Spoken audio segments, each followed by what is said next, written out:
తాకట్లో ఉన్న మీ బంగారాన్ని విడిపించి ఆ రోజు ఆన్లైన్ రేటుకి కొంటాం. Sharma gold company. Welcome to సుమంటివి. నేను మీ సుమంటి వినాగ్. చాలా మంది గోచార రీత్యా కనుక మనం చూసుకుంటే మ్యారిటల్ లైఫ్లో కొన్ని దోషాలు శాపాలు ఉండేటువంటి అవకాశం ఉంటుంది. వేదిక్ ఆస్ట్రాలజీ అటువంటి వాటికి ఏం చెప్తుంది? ఈరోజు మనతో పాటు వేదిక్ ఆస్ట్రాలజీ ఉమాగారు ఉన్నారు. అది వారి మాట్లాడి తెలుసుకుందాం. నమస్కారం ఉమాగారు. నమస్తే నాగరాజు గారు. వేదిక్ ఆస్ట్రాలజీ ప్రకారం కనుక మనం చూస్తే ఏ మ్యారిటల్ రిలేషన్షిప్లో అయినా సరే కొన్ని థింగ్స్ వల్ల డెఫినెట్గా గొడవలు జరిగే అవకాశం ఉంటుంది. సో జనరల్గా మనం చూసుకుంటే గోచార రీత్యా ఏ రాశి వారికి ఏ విధంగా ఉండే అవకాశం ఉంటుంది, అండ్ ఆ శాపాలు అండ్ ఆ దోషాలు ఏ విధంగా ఉండే అవకాశం ఎక్కువగా ఉంటుందండి అసలు? తప్పకుండా అండి.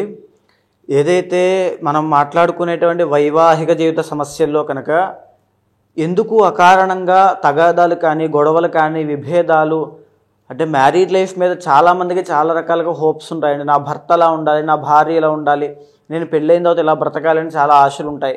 కానీ అనుకోని విధంగా ఎన్నో రకాల ప్రభావాల వల్ల ఎందుకు ఇబ్బంది పడతారు, ఎందుకు విడిపోతారు, ఎందుకు చనిపోవడం జరుగుతుంది, ఇవన్నీ తెలుసుకోవాలి అనుకుంటే ప్రతి మనిషికి తనకి తెలియనటువంటి చేసినటువంటి కర్మల వల్ల వచ్చినటువంటి శాపాలు కొన్ని ఉంటాయండి. ఆ శాపాల మూలకంగానే ఈ యొక్క మ్యారీడ్ లైఫ్లో ఇబ్బందులు వస్తూ ఉంటాయి. ముఖ్యంగా మనం చూస్తే మొదటిది విత్త శాపము అని చెప్పబడింది. విత్త శాపము అని అంటే విత్త అంటే ధనము, ధన మూలకంగా వచ్చేటువంటి మ్యారీడ్ లైఫ్లో ఇబ్బందులు ఇప్పుడు నేటి సమాజంలో ఇప్పుడు అవే ఎక్కువగా కనబడుతున్నాయి. అంటే ఆస్తి కానీ ఆర్థిక వ్యవహారాల్లో కానీ వ్యాపారంలో కానీ తెలుసో తెలియకో చేసినటువంటి అవినీతి, అది వంశపారంపర్యంగా ఎవరు చేసినా లేదా ఆ వ్యక్తి తన పూర్వజన్మలో కానీ ఆ జన్మలో కానీ చేసినా దానివల్ల వచ్చేటువంటి శాపమే విత్త శాపము. దీని మూలకంగా ఏం జరుగుతుంది అంటే సంపద ఎంత సంపాదించినా నిలబడదు. వీళ్ళు సంపాదించినటువంటి సంపద అంతా కూడా ఎవరో అనుభవిస్తూ ఉంటారు. అప్పుల పాలైపోవటం మీరు బాగా గమనిస్తే ఇద్దరికి పెళ్ళైన తర్వాత ఇద్దరు వ్యక్తులు కలిసిన తర్వాత తీవ్రమైన అప్పుల్లోకి వెళ్ళిపోవడం, ఆస్తి నష్టం కలగడం ఇవన్నీ జరుగుతూ ఉంటాయి. ఇది సడన్గా ఎందుకు జరిగింది, ఆ భార్యనో భర్తనో దూషించి నీ వల్లే ఇలా జరిగింది అని చెప్పి మనం వింటూ ఉంటాం ఇలాంటి మాటలన్నీ. దీనికి కారణము విత్త శాపం నాగరాజు గారు. ఈ విత్త శాపం ఉండడం మూలానే, అది కలగడం మూలానే వైవాహిక జీవితంలో ఇబ్బందులు వస్తాయి. సో దీని మూలకంగానే అప్పులు పాలైపోతుంటారు. తాకట్లు పెట్టేసి ఇళ్ళు అమ్మేసుకోవడము, ఆస్తి నష్టం అవ్వడము, వ్యాపార నష్టాలు రావడము, ఆరితేరినటువంటి బిజినెస్లో కూడా తీవ్రమైన ఇబ్బందులు పడడం లాంటివి దీని మూలకంగానే జరుగుతుంటాయి. దీని మూలకంగానే మ్యారీడ్ లైఫ్లో తీవ్రమైన ఇబ్బందులు వస్తూ ఉంటాయి. వినకూడనటువంటి మాటలు వింటారు, తద్వారా విభేదాలు, అనేక రకాల సమస్యలకి విత్త శాపం అనేటువంటిది కారణం అవుతుంది. ఇక రెండవది చూస్తే విషయ శాపము. శుక్రబలం తగ్గడం మూలాన వచ్చేటువంటి శాపముగా దీన్ని గుర్తించవచ్చు. అంటే వంశపారంపర్యంగా లేదా ఆ వ్యక్తి కానీ పూర్వజన్మలో కానీ ఆ జన్మలో కానీ తెలుసో తెలియకో పరస్త్రీ వ్యామోహంలో పడిన లేదా పరపురుషుని వ్యామోహంలో స్త్రీ పడిన భార్య, దానివల్ల వచ్చేటువంటి కర్మ ఊరికే వదిలిపెట్టదు. అదే విషయ శాపంగా మారి భార్యాభర్తల మధ్యలో అనుమానాలకి ప్రేమానురాగాలు తగ్గడానికి దారితీస్తుంటుంది. ఈరోజు మీరు చూస్తే నాగరాజు గారు చాలామంది భర్త భార్యని కొట్టడము, అనుమానించడము, లేకపోతే బెదిరించడము, ఆ అనుమానం అనేటువంటి జబ్బుతో భార్య చాలా ఇబ్బంది పడుతూ ఉంటుంది. పడరాని మాటలన్నీ పడుతూ ఉండడము, అసలు ఏమీ లేని పరిస్థితిలో కూడా ఇలాంటి మాటలన్నీ విని చనిపోవడానికి ఆత్మహత్య చేసుకోవడానికి సిద్ధపడిన వాళ్ళు చాలామంది ఉన్నారు. చాలా నక్షత్రాల వాళ్ళండి. సో దీని అంతటికీ కారణము విషయ శాపం అనేటువంటిది ఉంటుంది. ఆ విషయ శాపము భార్య కానీ భర్త కానీ చేసుకున్నటువంటి కర్మ వల్ల, ఎవరైతే వేరే వాళ్ళ మీద వ్యామోహం పెరిగి చేసుకున్నటువంటి కర్మ వల్ల చాలా మంది అఫైర్స్ మీరు చూస్తే ఈ యొక్క శాపం పరస్త్రీ వ్యామోహము, ఈ శాపం మూలకంగానే ఇక్కడ సంపాదించిన డబ్బంతా తీసుకెళ్ళి అక్కడ పెట్టడము, వీళ్ళ యొక్క కుటుంబానికి సంతానానికి డబ్బులు లేకపోవడము, ఈ యొక్క శాపం మూలకంగానే వ్యసనాల బారిన పడడము, జూదం అనేటువంటిది అలవాటు అవ్వడము, డబ్బులన్నీ నాశనము, ఆస్తి నాశనం చేయడము, ఇవన్నీ కూడా కుటుంబం అంతా విచ్ఛిన్నం అవ్వడం అనేటువంటిది ఇక్కడి నుంచే ప్రారంభమవుతుంది. అయితే ఇక మూడవది ఏంటి అంటే వంశ శాపము అని ఉంటుంది నాగరాజు గారు. వంశపారంపర్యంగా ఎవరైనా సరే పవిత్ర జీవరాశులుగా పిలువబడేటువంటి సర్పాలను చంపినా, హింసించినా, లేదా అవి కలిసినప్పుడు వాటిని విడగొట్టే ప్రయత్నం చేసినా ఈ వంశశాపం అనేటువంటిది వస్తుంది. దీనిని మనం జాతకంలో పంచమ స్థానంలో కేతువు, పంచమంలో రాహువుగా, పంచమంలో శని భగవానుడుగా, పంచమంలో శని రాహుల కాంబినేషన్గా గుర్తిస్తూ ఉంటాం, లేదా కాల సర్పదోషంగా. దీని మూలకంగా ఏం జరుగుతుందంటే సంతానము కలగకపోవడము, మిస్క్యారీ అవ్వడము, పుట్టినటువంటి సంతానము బాల అరిష్టంతో జన్మించడము, మాటలు సరిగ్గా రాకపోవడము, ఇంకా చైతన్యం రాకపోవడము, అవిజ్ఞానం రాకపోవడము, విద్యలో అభివృద్ధి లేకపోవడము, చిన్న వయసు నుంచి ఆరోగ్య సమస్యలు, వ్యసనాలు, జోదరిలాగా అయిపోవడము, తల్లిదండ్రుల మాట వినకపోవడము, తద్వారా వచ్చేటువంటి మ్యారీడ్ లైఫ్లో ఇబ్బందులు, ఇవన్నీ కూడా ఈ వంశశాపం మూలకంగా వస్తుంటాయి. ఈ వంశశాపం అనేటువంటిది చాలా తీవ్రమైందండి. ఒక ఇంటి యొక్క శాంతిని మొత్తాన్ని భంగం చేసేస్తుంది. ప్రశాంతంగా ఎవరు ఉండలేరు. తరువాత 4వది కర్మవశము అని ఉంటుందండి. కర్మవశము అని అంటే ఉదాహరణకి భార్యాభర్తలు జాతకాలు చూసుకుని చేసుకున్నా, చూసుకోకుండా చేసుకున్నా, లవ్ మ్యారేజ్ చేసుకున్నా, ఇద్దరి యొక్క మనస్తత్వాలు కుదరకపోవడము, ఈగో ప్రాబ్లమ్స్కి వెళ్ళడము, నువ్వా నేనా అనేటువంటిది, ఇద్దరికి డబ్బులుంటాయి, ఇద్దరు కుటుంబాలు బాగుంటాయి, వీళ్ళకి ఒకరికొకరు నచ్చదు అంటే బిఫోర్ అండ్ ఆఫ్టర్లా ఉంటుంది. గొడవలు అవ్వడము, పెద్ద మనుషుల దగ్గరికి వెళ్ళడము, విడాకులు, లేదా పెళ్ళైనటువంటి వెరీ షార్ట్ పీరియడ్ ఆఫ్ టైంలోనే వైధవ్యం అనేటువంటిది కలగడము, అంటే భర్త చనిపోవడం లాంటివి జరుగుతూ ఉంటాయి. సో దీన్ని అష్టమ స్థానంలో ఉండేటువంటి కుజుడు కుజదోషంగా, కర్కోటక అనేటువంటి కాలసర్పదోషంగా గుర్తించవచ్చు. అష్టమ స్థానంలో రాహు, ఈ యొక్క కేతు ప్రభావం వల్ల. ఈ యొక్క కర్మవశం అనేటువంటిది ఎవరికైతే ఉంటుందో వాళ్ళు ప్రశాంతంగా ఉండలేరు. With-in 1 year తిరగకుండానే విడిపోతుంటారు.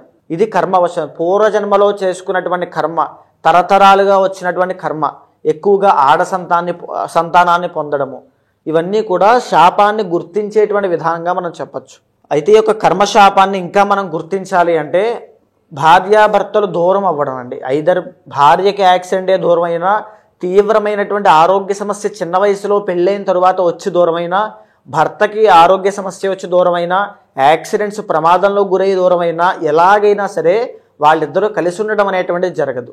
డివోర్స్ అయినా అవుతారు. డివోర్స్ అయినా, విడిపోవడమైనా, పెద్ద మనుషులు, తగాదాలు, కేసులు, కోర్టు, ఈ యొక్క సెటిల్మెంట్లు, ఇవన్నీ కూడా కర్మవశంలోకి వస్తాయి. నాగరాజ్ గారు, వృషభ రాశి వారికి కనుక మనం చూసుకుంటే ఈ 4గిట్లో ఏముండే అవకాశం ఉంటుందండి అసలు జనరల్గా గోచర రీత్యా? వృషభ రాశి వాళ్ళకి విషయ శాపం అనేటువంటిది చాలా తీవ్రంగా ఉంటుందండి. ఎవరైతే ఈ యొక్క వృషభ రాశి వాళ్ళు ఇబ్బంది పడుతూ ఉన్నారో వాళ్ళు గమనిస్తే కనుక ఎలాంటి ఇబ్బందులు ఉంటాయి అంటే అనుమానం అనేటువంటిది ఎక్కువగా ఉంటుంది స్త్రీల మీద. ఏమి చేసినా చేయకపోయినా, బికాజ్ వీళ్ళు ఆల్రెడీ మనం వృషభ రాశి కోసం చెప్పుకున్నప్పుడు ఆల్రెడీ మాట్లాడుకున్నాం, ఆల్రెడీ సెంటర్ ఆఫ్ అట్రాక్షన్గా వీళ్ళు ఉంటారు. ఏదైతే విషయ శాపం అనేటువంటిది వీళ్ళకుందో, వీళ్ళు ఏమి చేసినా చేయకపోయినా ఒక రకమైనటువంటి ప్రెషర్ని ఫేస్ చేస్తూ ఉంటారు.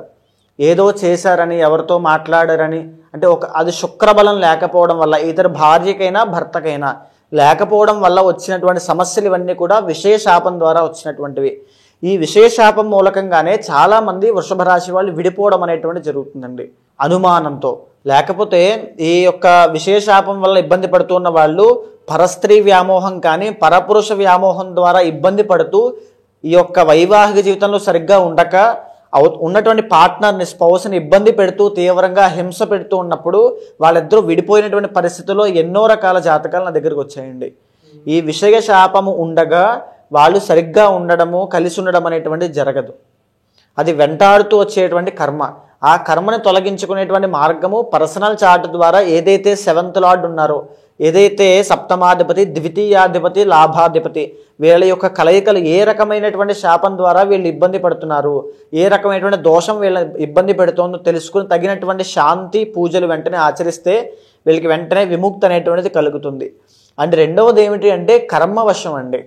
మీరు చూస్తే వృషభ రాశి వాళ్ళకి సంబంధించి మ్యారీడ్ లైఫ్లో ఇబ్బందులు ఎక్కడ స్టార్ట్ అవుతాయి అంటే భార్య లేదా భర్త చేసేటువంటి పని రీత్యా ముందుగా ఒకళ్ళు ఒక చోట ఉండడము, రెండో వాళ్ళు ఇంకొక చోట ఉండడము అనేటువంటి విషయం దగ్గర ప్రారంభం అవుతుంది వీళ్ళ యొక్క విభేదాలు అనేటువంటివి.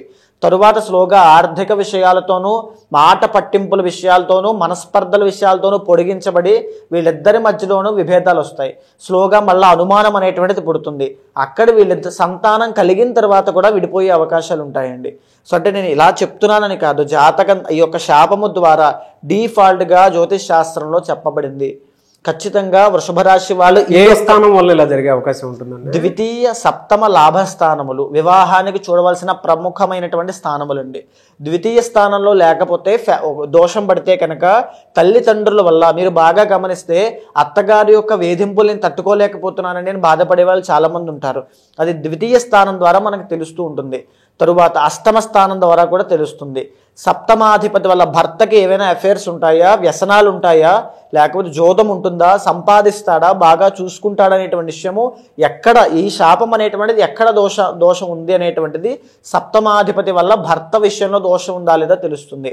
లాభస్థానం మూలన పెళ్ళయిన తర్వాత వీళ్ళ అభివృద్ధి ఎలా ఉంటుంది అంటే, ఇందాక మనం విత్త శాపం కోసం చెప్పుకున్నామండి. వాళ్ళకి ధనమూలకంగా సమస్యలు రాకుండా వాళ్ళిద్దరూ కూడా ఇరువురు అన్యోన్యంగా మనశ్శాంతితో మంచి కుటుంబంతో సత్సంతానం కలిగేలా ఉంటుందా లేదా అనేటువంటిది లాభస్థానం ద్వారా తెలుస్తుంది. ఎక్కడ ఏ స్థానంలో దోషం ఉందో తెలిస్తే కనుక ఈ శాపము ఏ రకంగా ఇబ్బంది పెడుతుందో తెలుస్తుంది. ఆ రకంగా దానికి తగినటువంటి శాంతి పూజలు చేయడం మూలాన వెంటనే 2 శాపాల నుంచి విముక్తి అనేటువంటిది కలుగుతుంది. నాగరాజ్ గారు, ఎలా సార్ అంటే వీళ్ళకి రెమెడీ ఏమైనా ఉంటుందా జనరల్గా? రెమెడీ అనేటువంటిది మనం తాత్కాలికంగా ఎన్నో చెప్పొచ్చండి. కానీ పర్సనల్ చార్ట్ ద్వారా వైవాహిక జీవితంలో సమస్యలు రావడానికి గమనించాల్సిన అంశాలు కొన్ని ఉంటాయి. మ్యారేజ్ టైం ఉంటుంది. మ్యారేజ్ అప్పుడు చేసుకునేటువంటి ముహూర్తాన్ని, ఇద్దరి యొక్క పర్సనల్ చార్ట్స్ని, D9 చార్ట్ని అన్నీ కూలంకషంగా చూసిన తర్వాత ఏ రకమైనటువంటి శాపమో ఇంకా మనకి డెప్త్గా తెలుస్తుంది. ద్వితీయ వివాహము, ద్వికళత్ర యోగము అంటారు. ఇది కూడా పర్సనల్ చార్ట్ ద్వారా తెలుస్తుంది. అప్పుడు దానికి తగినటువంటి శాంతి పూజలు ఆచరించాలి. వెంటనే విముక్తి అనేటువంటిది కలుగుతుంది. నాగరాజ్ గారు, సో మీరు ఇందాక రెమెడీ అని అన్నారు కాబట్టి పరిహారము ఏదైతే వీళ్ళకి యొక్క సమస్యల ద్వారా మానసికంగా కృంగిపోతారో, ఏదైతే ప్రశాంతత మనశ్శాంతి అనేటువంటిది ఉండదో, తరువాత ఏమి చేసినా సరే వీళ్ళకి ఫలితం లేదు, ఎంత ట్రై చేసినా, ఎంత ప్రేమించిన అవతల యొక్క పార్ట్నర్ అర్థం చేసుకోవట్లేదు అనుకున్నప్పుడు శ్రీరుద్ర యాగం అనేటువంటిది తప్పకుండా ఆచరించాలి. నాగరాజ్ గారు, అది చేసిన తర్వాత మంచి శుభ ఫలితాలు అనేటువంటిది వీళ్ళకి కనబడతాయి. డైవర్స్ దాకా వెళ్ళిన వాళ్ళు కూడా వెనక్కి వచ్చి కలిసే అవకాశాలు ఉంటాయండి. ఏ రోజు చేసుకుంటే బాగుంటుందని ఇలాంటి పూజలు? ముహూర్తం బట్టి ఉంటుందండి. ముహూర్తం వాళ్ళ యొక్క నక్షత్రం బట్టి, ముహూర్తం బట్టి చేయాల్సి వస్తుంది. అయితే గోచార రీత్యా చూసుకుంటే ఈ విధంగా ఉంది అని చెప్పేసి చెప్పారు కదా మీరు. పర్సనల్ చార్ట్ ప్రకారము వారి వ్యక్తిగత జీవితం ప్రకారం అంటే ఆ జాతకంలో ఏముందో తెలుసుకోవాలి అనుకున్నటువంటి చాలామంది ఉంటారు. ఈ దోషంలో ఉన్నారా లేదా అనేటువంటి దానికి మిమ్మల్ని అప్రోచ్ అవ్వాలి అంటే ప్రాసెస్ ఏంటండి? తప్పకుండా అండి. ఇప్పుడు మనం మాట్లాడుకునేటువంటి అంశం అంతా కూడా ఈ యొక్క జ్యోతిష శాస్త్ర పరంగా ఏదైతే శాపాలు చెప్పబడ్డాయో అది రాశిరీత్యా ఒక డిఫాల్ట్ బ్లూ ప్రింట్లా మనం మాట్లాడుకున్నాము. కానీ ఏదైతే మీ పర్సనల్ చార్ట్ ఉంటుందో యూనిక్గా మీకు మాత్రమే time of birth, place of birth, ఈ యొక్క డేట్ ఆఫ్ బర్త్ బట్టి ఉంచబడుతుందో దానిని చూసిన తర్వాత ఏదైతే శాపము మూలకంగా, ఏదైతే దోషం మూలకంగా మీకు సమస్యలు వస్తున్నాయో చూసి దానికి తగినటువంటి శాంతి పరిహారములు ఆచరింప చేసినట్లయితే తక్షణమే శీఘ్రముగా ఇమీడియట్ రిజల్ట్స్ అనేవి మీకు ఉంటాయి. అలాంటి వాళ్ళు ఎవరైనా ఉంటే ఖచ్చితంగా కింద కనిపించేటువంటి నెంబర్కి కాల్ చేస్తే తప్పకుండా మీ యొక్క పర్సనల్ చార్ట్ చూసిన తర్వాత మీకు మంచి సజెషన్స్ ఇస్తాను. Anyway sir, thank you so much Uma గారు. చూసారు కదండి వీడియో. ఈ వీడియోపై మీ అభిప్రాయం కమెంట్ బాక్స్లో పోస్ట్ చేయండి. ముఖ్యంగా మీరు కనుక మీ వ్యక్తిగత జాతకం ప్రకారం ఏ విధంగా ఉంది ఏంటని జాగ్రత్తలు పడి ఈవెన్ వైఫ్ అండ్ హస్బెండ్ రిలేషన్షిప్లో ఉన్నా లేదు అని అంటే జనరల్గా కెరీర్ పాయింట్లో నుంచి చూసినప్పుడు మీ వ్యక్తిగత జాతకం ప్రకారం ఏ విధంగా ఉండే అవకాశం ఉంటుందని మీరు తెలుసుకోవాలనుకున్నా కూడా స్క్రీన్ మీద ఉమా గారి కాంటాక్ట్ నెంబర్ కనిపిస్తుంది. దాన్ని మీరు కాల్ ఆర్ మెసేజ్ వాట్సాప్ చేసి మీరు డెఫినెట్గా అపాయింట్మెంట్ బుక్ చేసుకోవచ్చు. అండ్ ఈ వీడియో లైక్ చేయండి, షేర్ మాత్రం తప్పకుండా చేయండి. ఇలాంటి మరిన్ని వీడియోస్ కోసం మా ఛానల్ ఫాలో అవ్వండి. Thank you.